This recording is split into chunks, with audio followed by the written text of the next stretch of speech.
Bharatiya Janata party की राष्ट्रीय पदाधिकारी बैठक जयपुर में आयोजित की जा रही है। कल महासचिवों की बैठक हुई है, आज राष्ट्रीय पदाधिकारी बैठक है और कल राज्यों के हमारे जो संगठन मंत्री हैं वह बैठने वाले हैं।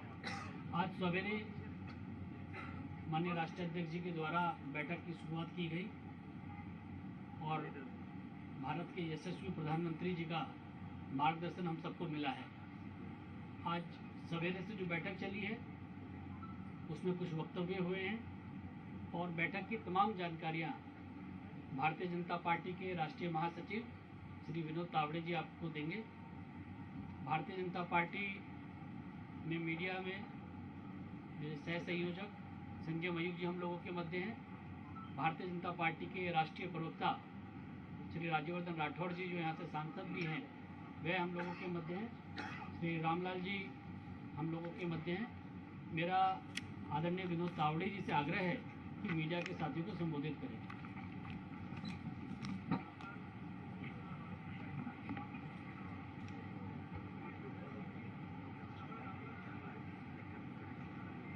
सबको नमस्कार। लगभग मुझे लगता है कि 2-2.5 साल बाद प्रत्यक्ष इस प्रकार पदाधिकारी, प्रदेश अध्यक्ष, संगठन मंत्रियों का मिलना, वैसे लगातार ऑनलाइन बैठकें तो होती रही,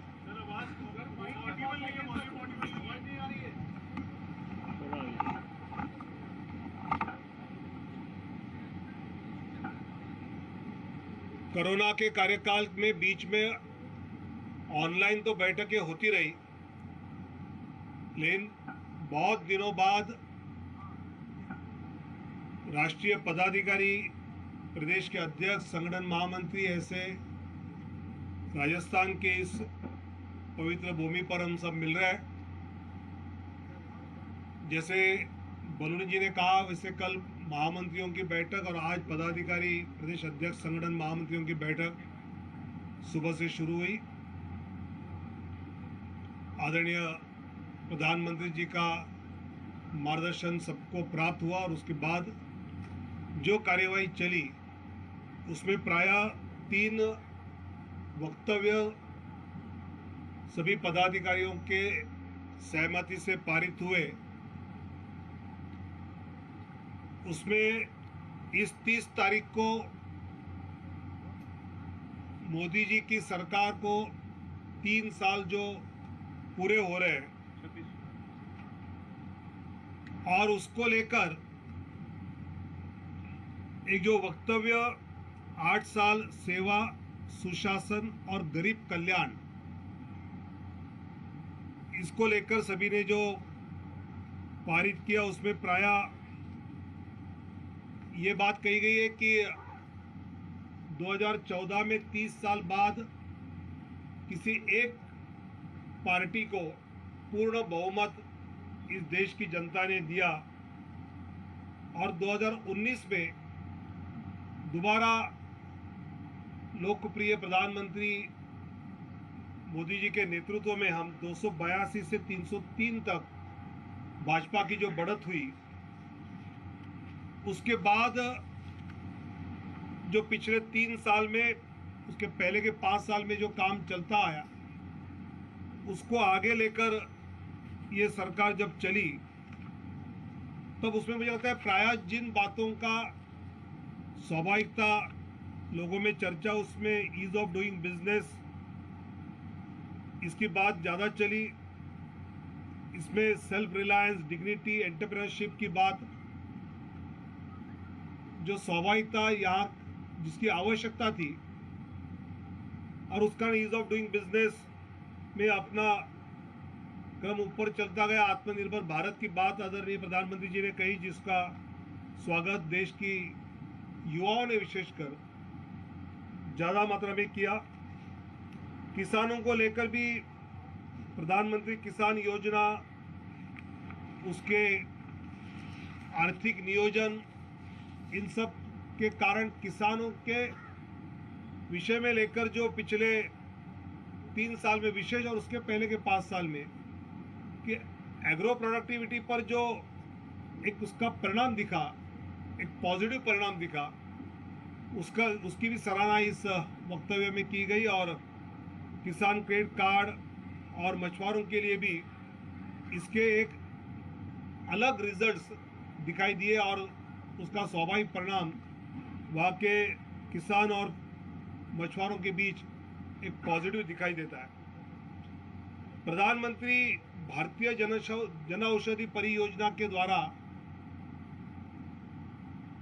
गरीब लोगों को स्वास्थ्य के लिए जो दिक्कतें वो फेस कर रहे थे, उससे कुछ उनको राहत जो मिली, उसका भी एक, जब हमारे देशवासी है, कार्यकर्ता है, जब जाकर मिलते हैं तो लोगों से जो फीडबैक आता है, और विशेषतः कोरोना के कार्यकाल में इसका आयुष्मान भारत की योजना हो या मेडिकल की बाकी स्कीम्स हो, इसका लाभ मिलते हुए जो देखा, उसका भी एक स्वागत सब जगह पर हो रहा है। शिक्षा हो, इनोवेशन हो, रिसर्च हो, इसको लेकर बात हुई, विशेषकर जो नई शिक्षा नीति आई और उसमें जो भारतीयत्व की बात और उसके साथ साथ विदेशी विश्वविद्यालयों के साथ टाइप की बात जो हुई है, तो उस कारण इस शिक्षा क्षेत्र को एक गति प्राप्त आगे चलकर होने वाली है। जन आधार योजना, डायरेक्ट बेनिफिट ट्रांसफ़र, इन सब चीज़ों से कोरोना कार्यकाल में अगर 6,000 रुपया किसी के खाते में जमा है तो 6,000 रुपया जमा है। कहीं सरकारी व्यवस्था में उसका करप्शन नहीं, कुछ नहीं, जितना पैसा उस व्यक्ति के नाम पे निकाला उतना ही पैसा पहुंचा।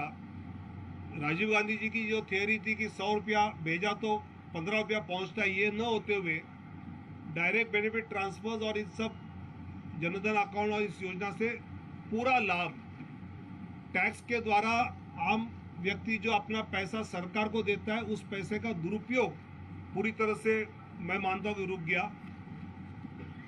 राजनीति पार्टियों के द्वारा सत्ता का उपयोग करते समय कई बार जहां हमको समर्थन मिला है वहां थोड़ा झुकाव रहने की एक मानसिकता रहती थी, लेकिन प्रधानमंत्री आदरणीय मोदी जी ने एक विकास का ऐसा मॉडल खड़ा किया जो राजनीति से ऊपर होगा, आवश्यकता के अनुसार होगा, और इसलिए एस्पिरेशनल डिस्ट्रिक्ट निकालकर उसके विकास की योजना बनी, उसका एनालिसिस किया गया, उसका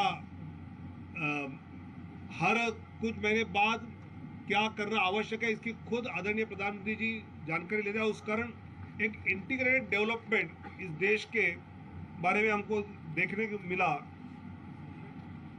मुझे लगता है कि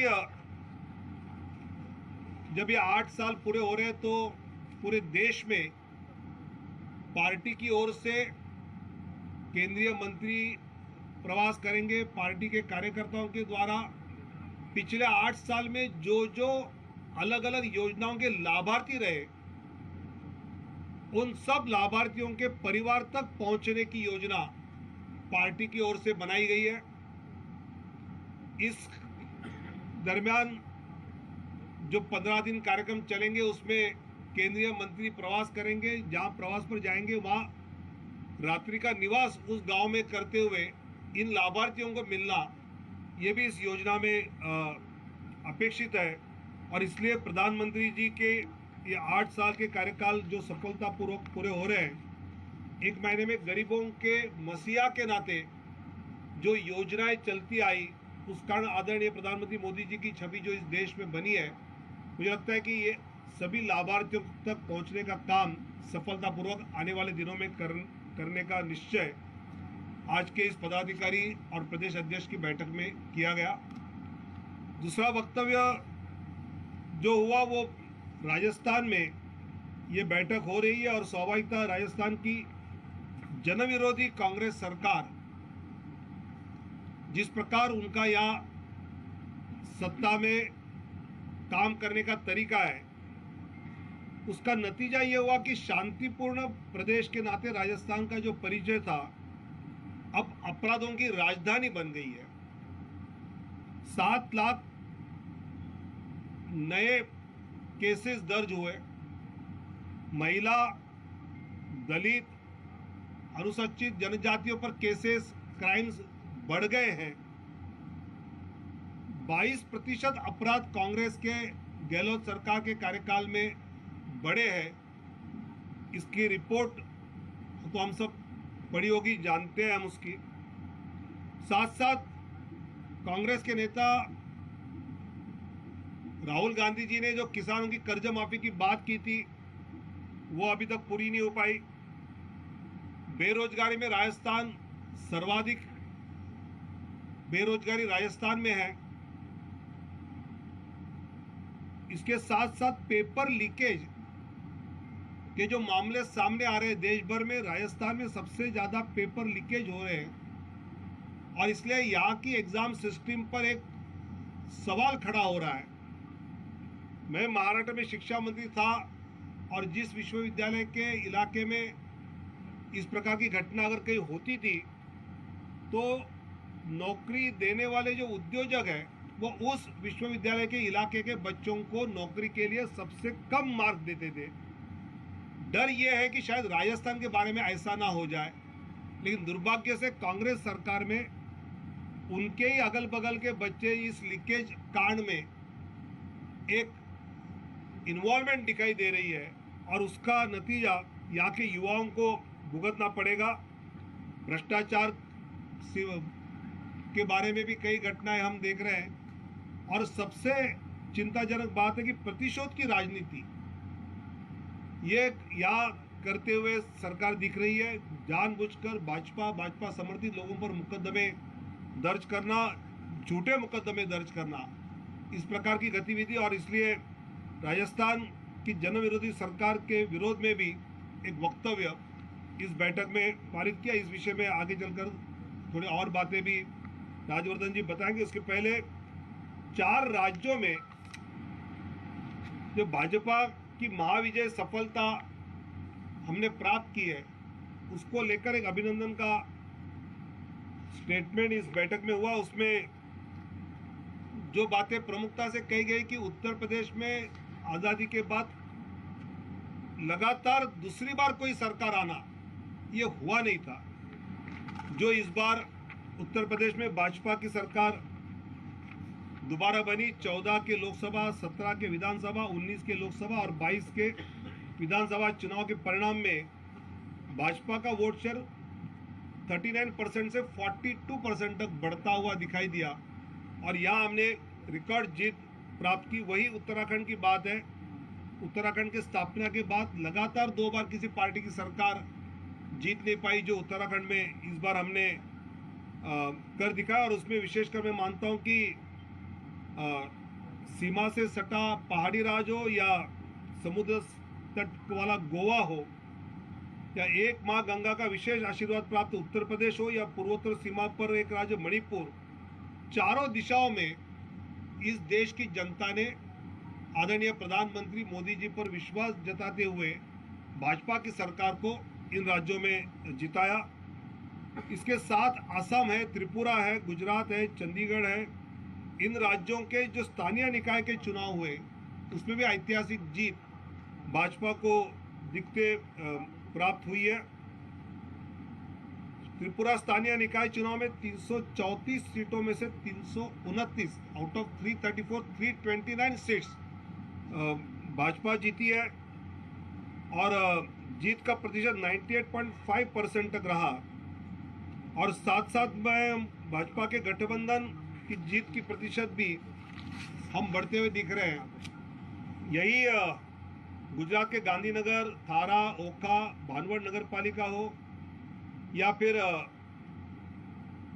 असम के इसमें जो हमने जीत प्राप्त की वो, आज झारखंड के इसमें भी पॉजिटिव जो दिखाई दे रहा है। मुझे लगता है कि विधानसभा हो या नगर निगम या स्थानीय स्वराज्य संस्था के चुनाव, इन सभी में भाजपा की जीत होते हम देख रहे हैं। और विशेषकर एक एंटी इनकम्बेंसी यह शब्द प्रयोग बहुत प्रचलित था, उसको अभी हटाते हुए प्रो इनकम्बेंसी इस शब्द का इस राजनीति में अब प्रचलन बढ़ा है और मुझे लगता है कि इसका एक स्वाभाविक परिणाम हम देख रहे हैं। इसमें कुछ लोगों ने बड़े दावे भी किए थे, आम आदमी पार्टी ने किए थे, कांग्रेस ने किए थे, उसके आंकड़ेवारी भी आपके पास है।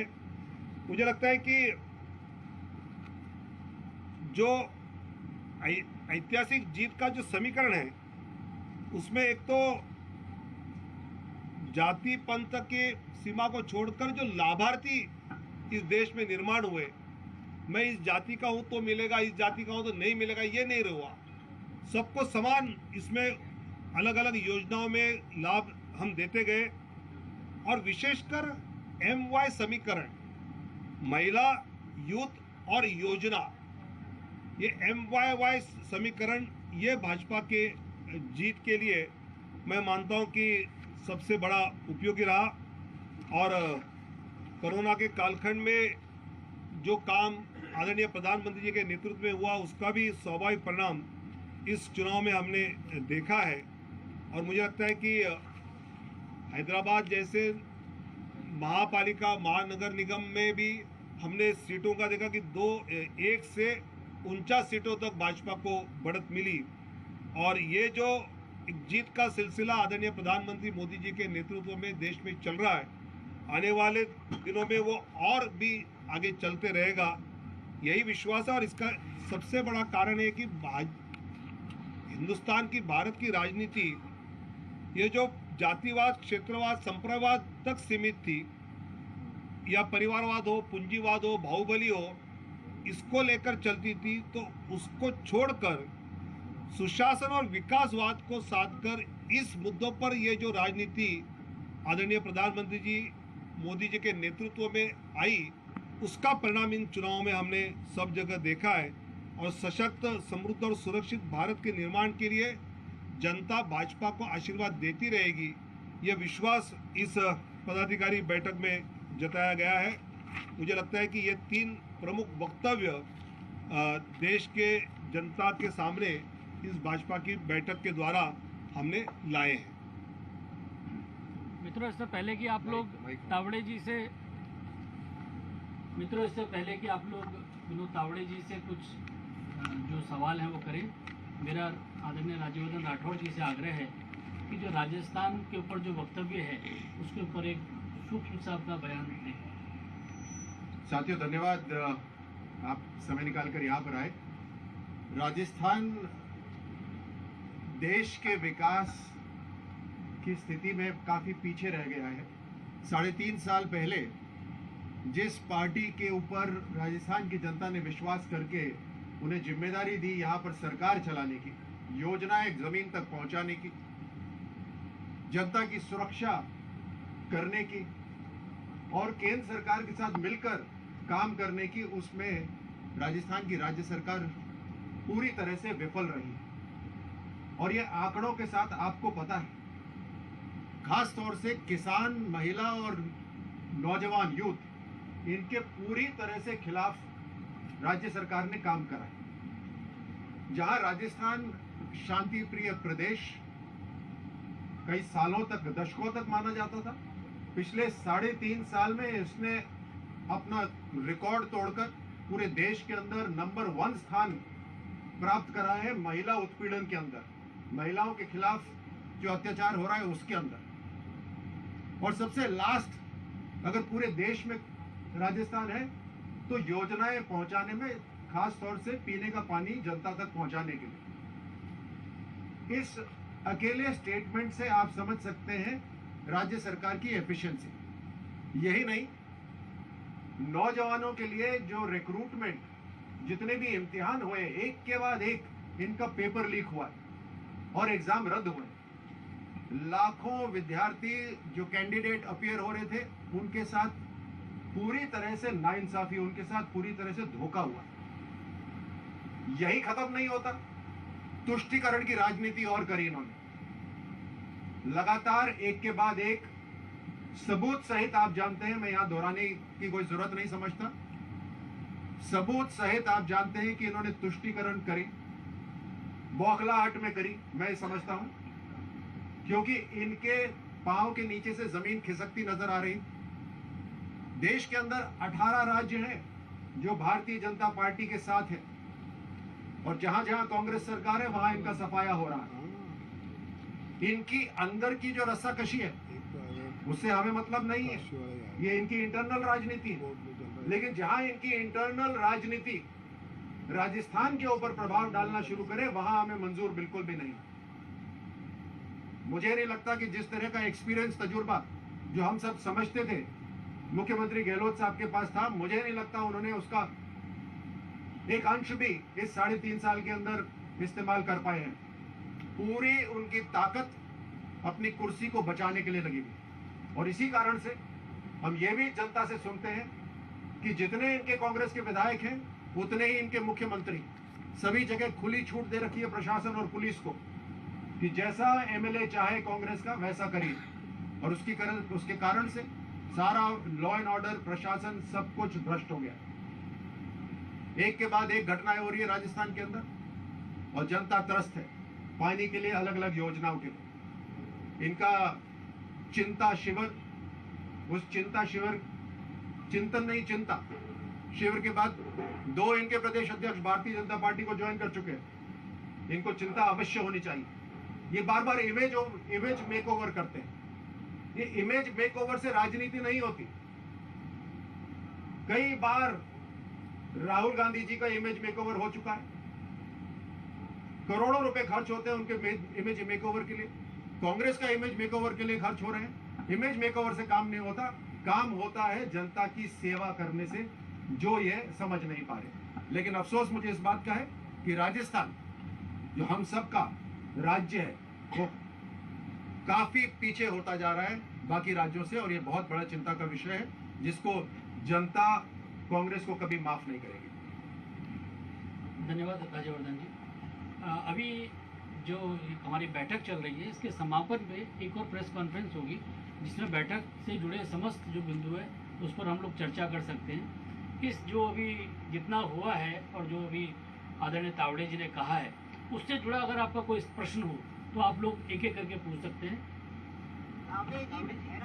एक ऐसे आप लोग शशि जी मोदी जी ने कहा भाषाई विविधता देश में है और सभी भाषाएं देश के लिए जरूरी हैं। क्या बीजेपी के विस्तार के लिए भाषाई विविधता को स्वीकारना जरूरी हो गया, या कुछ देश में भाषाई आधार पर कुछ जगह विवाद हो रहे हैं उनको शांत करने के लिए इस पर फोकस करना? नहीं, मुझे लगता है कि बीजेपी की शुरुआत से ही ये मान्यता है, और हम तो बार बार अलग भाषा अलग वेश फिर भी अपना एक देश ये नारा देते हुए पार्टी में बड़े हुए हैं। इसलिए ये अभी कोई नया नहीं है, ये तो पहले से ही भाजपा की कमिटमेंट है। प्रकाश भंडारी जी,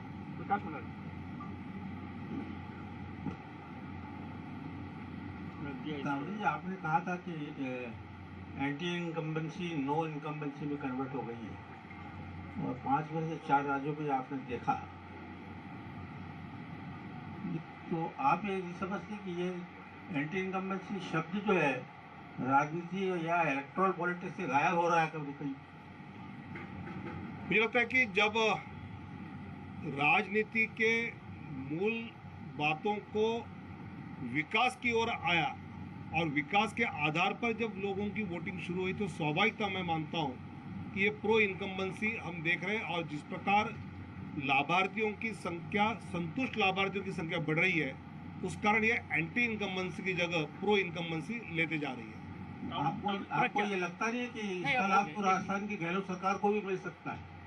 मुझे लगता है कि गहलोत सरकार के बारे में हमने जो प्रस्ताव किया है, उसके जो बिंदु मैंने बताए, राजवर्धन जी ने बताए, अगर वो है तो स्वाभाविकता उसके परफॉर्मेंस पर वोटिंग होगी, और राजस्थान में भी डबल इंजन की सरकार लोग लाने वाले हैं। प्रज्ञा एक सवाल प्रज्ञा से थोड़ा दिल्ली वाले आधा करिए।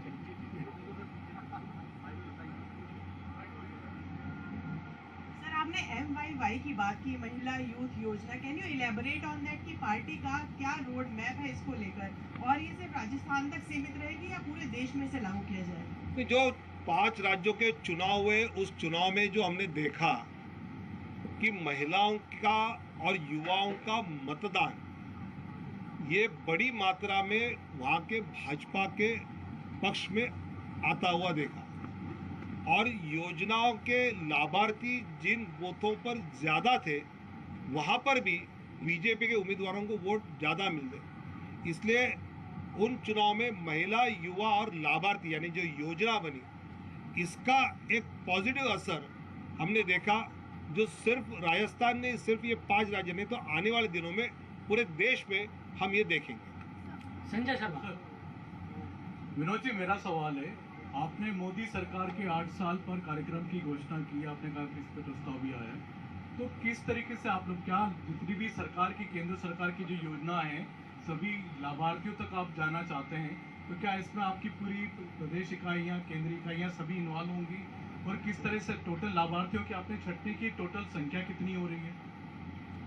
2014 से 2022 तक के लाभार्थियों की एक सूची पार्टी की ओर से बनाई जाएगी, वो बूथ लेवल तक पार्टी के कार्यकर्ताओं तक पहुंचेगी, और उन लाभार्थियों को मिलकर, अगर आपके यहाँ आयुष्मान में जो कार्ड मिला उसके आधार पर घर में किसी व्यक्ति की स्वास्थ्य की खर्च करना पड़ा 1.5 लाख 2 लाख, और वो आपको वो पैसा देना नहीं पड़ा, तो इसका कारण है कि केंद्र सरकार के, मोदी सरकार की ये योजना।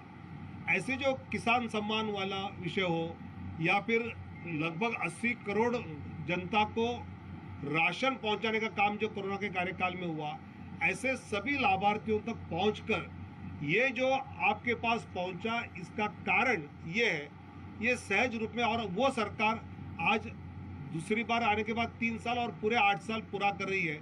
इस प्रकार का एक संवाद होगा, लाभार्थियों से संवाद, और मैं मानता हूँ कि स्वाभाविकता इस प्रकार के संवाद का लाभ, कुछ योजनाओं में अगर दिक्कतें हैं, कुछ उसमें और कुछ बातें करनी है, तो उसका फीडबैक भी आ जाएगा। तो एक तरफ ये बात लोगों तक पहुंचाना और लोगों से कुछ फीडबैक है तो वो लेना, ऐसे 2 वे ट्रैफिक जिसको कहते हैं, ये इस अभियान के द्वारा होगा। विनोद जी सवाल, विनोद जी सवाल आपसे है, आप दिल्ली से आए हैं, बीजेपी के राष्ट्रीय महासचिव हैं। राजस्थान में पिछले कुछ हफ्तों से एक बड़ा मुद्दा चल रहा है। राजस्थान के कैबिनेट मंत्री हैं डॉक्टर महेश जोशी, उनके बेटे के ऊपर बलात्कार का आरोप है, और बीजेपी के बारे में यहाँ पर ये कहा जा रहा है कि किसी भी बड़े नेता ने यहाँ पर व्यापक स्तर पर वो बात को उठाया ही नहीं है। और आपकी यहाँ पे मीटिंग हुई है, क्या बीजेपी के नेताओं के बारे में इसके बारे में बात हुई है, चर्चा हुई है? क्योंकि इस मुद्दे को बीजेपी उठा सकती थी ढंग से, पर उस तरह से नहीं उठाया गया है। मुझे लगता है कि शाम को 5 बजे की पत्रकार वार्ता अरुण सिंह जी लेने वाले हैं, जो राजस्थान के प्रभारी भी है, वो इसका सही जवाब आपको दे पाएंगे। बाबूलाल जी, न्यूज़ 18। मेरा सवाल ये है, हमारे यहाँ कहा वो जाता है राइटिस्ट कि है। हाथ से देते हैं, इस हाथ को पता नहीं लगना चाहिए। आप गरीब कल्याण का जिन लोगों को फायदा मिला, लाभार्थियों को जो फायदा मिला, आप उसे नहीं क्यों कर रहे हैं? लगता नहीं है गरीबी का मजाक है एक तरह से? मुझे लगता है कि जिसको लाभ मिला उसको जाकर मिलना, उसके कुछ सुझाव है तो लेना, इसमें मजाक नहीं। उसको और अगर कुछ ठीक करना है, उसको और अच्छा लाभ पहुंचाना है, तो उसके लिए कर रहे हैं, इसलिए आपने तो उसका स्वागत करना चाहिए।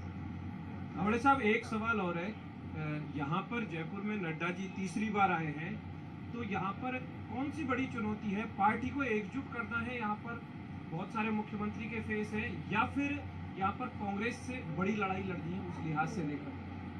आदरणीय राष्ट्रीय अध्यक्ष नड्डा जी हिमाचल 3-4 बार गए हैं, राजस्थान 4 बार गए हैं, उत्तराखंड में भी गए हैं, ऐसे कई राज्यों में वो जा रहे हैं।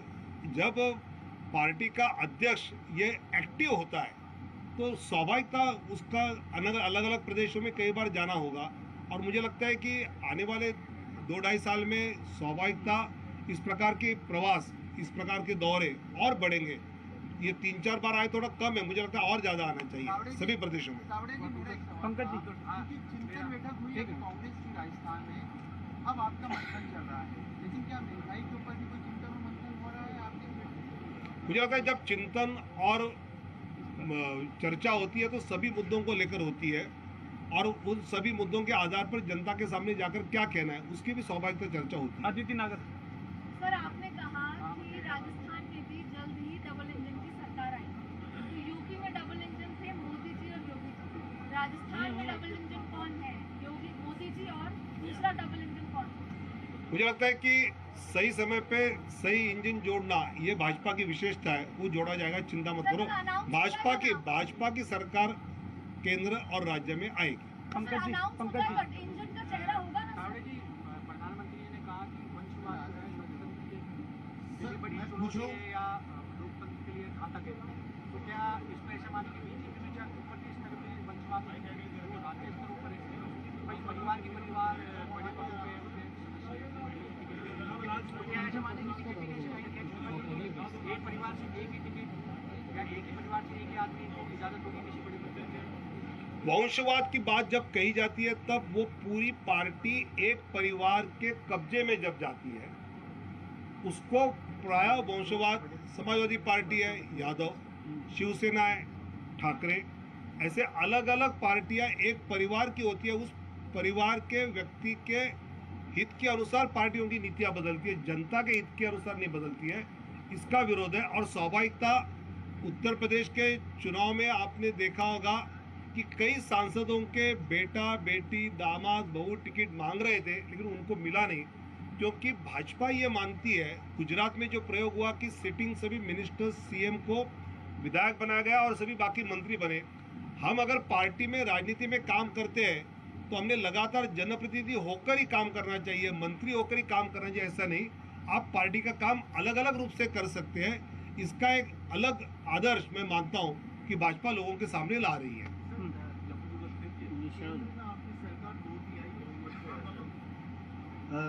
देश के 18 राज्यों में भी है। आपकी पार्टी के बहुत सारे जो लीडर्स हैं वो कह रहे हैं कि वार्षिक एक्ट जो है 1991 में अब केंद्र सरकार को बदलाव करना चाहिए, क्योंकि उनकी पार्टी की सरकार है, चाहे बात ज्ञानव्यापी की हो या कि काशी की हो। इस एक्ट के कारण शायद आप उस तरीके से आगे नहीं बढ़ पा रहे। क्या इसे लेकर राष्ट्रीय पदाधिकारियों की बैठक में कोई चर्चा हुई या चर्चा का इरादा है? और आपकी पार्टी क्या सोचती है सर वार्षिक एक्ट में? मुझे लगता है कि जो बातें न्यायिक स्वरूप में होनी चाहिए वो न्यायिक स्वरूप में होना, जुडिशली होना यह आवश्यक है। राम मंदिर जैसा मुद्दा भी हमने जुडिशली उसको हल हो गया वो, और इसलिए हमारी 2/3 हमारा बहुमत है, इसलिए हम कोई एक्ट चेंज करें, इस प्रकार का करें, ये नहीं है। हमारा आग्रह है कि सबका साथ, सबका विकास, सबका प्रयास, सबका विश्वास। अरविंद जी सर एक सवाल है। सर एक सवाल है। 8 साल हो गए थे मोदी सरकार को, 8 साल हो जाते हैं, लेकिन कांग्रेस का जो आरोप है, बेशक आप बहुत सारी उपलब्धियां गिनवा रहे हैं, लेकिन राहुल गांधी हर रोज ट्वीट करते हैं। वो कहते हैं कि महंगाई को लेकर के कोई रोड मैप नहीं है, चीन को लेकर के खासतौर से विदेश नीति और उसको लेकर के कोई रोड मैप नहीं है, तो हर जगह भटकाव है। क्या कहना है? राहुल गांधी जी के ट्वीट कई बार वो खुद देखते हैं कि नहीं, मुझे डाउट है, क्योंकि उसने जो एलपीजी का ट्वीट किया था उसमें जो उन्होंने बताया था कि विदाउट सब्सिडी वो महंगा था, अभी हम जो विद सब्सिडी वो महंगा था और अभी तो सस्ता है। इसका मतलब राहुल जी कांग्रेस का प्रचार के बजाय बीजेपी मोदी सरकार का प्रचार कर रहे हैं क्या? ऐसे कई लोगों को लग रहा है। अरविंद जी मेरे एक सवाल है सर। जेपी नड्डा जी करौली आए थे, कुछ उनका पारिवारिक कार्यक्रम आप भी बांसवाड़ा आए थे। उस समय से गहलोत साहब ये कह रहे हैं कि राजस्थान में जो सांप्रदायिक दंगे हुए हैं वो जेपी नड्डा जी, स्पष्ट जेपी नड्डा जी का नाम लिया था उन्होंने, करौली दंगे को। नहीं, अगर गहलोत जी को ये लगता है कि भाई आदरणीय नड्डा जी के आने से हो रहा है तो उनका जो पुलिस इंटेलिजेंस है वो नाकामयाब है, सरकार नाकामयाब है, उनको पता कैसे नहीं चलता है? आकर जाने के बाद ये पता चलता है किसी मुख्यमंत्री को, तो इसका मतलब ही इज एन अनसक्सेसफुल, उनके लॉ एंड ऑर्डर पे उनका कंट्रोल नहीं, ये वो खुद मान रहे हैं। और नड्डा जी का प्रवास मात्र राजस्थान में नहीं हुआ, कई प्रदेशों में हुआ, वहाँ दंगे नहीं हुए, यहाँ क्यों हो रहे? इसका गहलोत जी ने सोचना चाहिए। राजस्थान में तावड़े जी मित्रों आप एक मिनट सुनिए एक मिनट। अभी दूसरी प्रेस कॉन्फ्रेंस भी है, मुझे पता है सब लोगों के बहुत सारे सवाल हैं, अगली प्रेस कॉन्फ्रेंस दोबारा होने वाली है। मैं विश्वास दिलाता हूँ जिन मित्रों ने भी सवाल लिए हुए, अगली प्रेस कॉन्फ्रेंस में उनके सवाल लेंगे। तावड़े जी की भी करा देंगे, चिंता मत कीजिए। बहुत बहुत धन्यवाद आप लोगों को। बहुत धन्यवाद साहब। तावड़े जी देश की सवाल भी पूछ लीजिए, इसके बाद जरूर पूछेगा। मैं